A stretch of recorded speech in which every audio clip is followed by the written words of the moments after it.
জাতীয় সংসদে নারী আসন সংখ্যা ১৫০টি করার দাবি জানিয়েছে বাংলাদেশ মহিলা পরিষদ।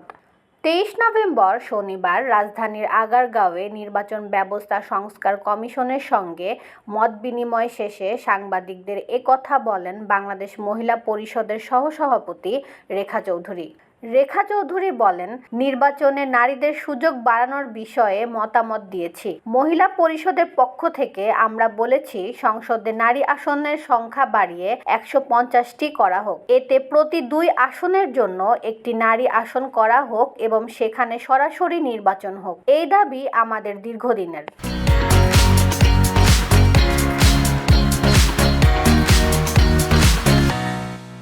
নির্বাচন ব্যবস্থা সংস্কার কমিশন প্রধান ডক্টর বদিউল আলম মজুমদার বলেন, নারীরা সরাসরি নির্বাচন চেয়েছেন, অনেকে ঘূর্ণায়মান পদ্ধতি চেয়েছেন।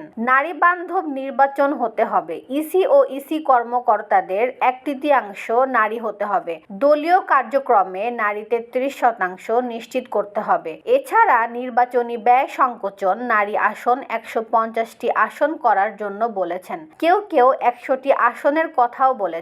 অনেকে সংখ্যানুপাতিক নির্বাচন চেয়েছেন।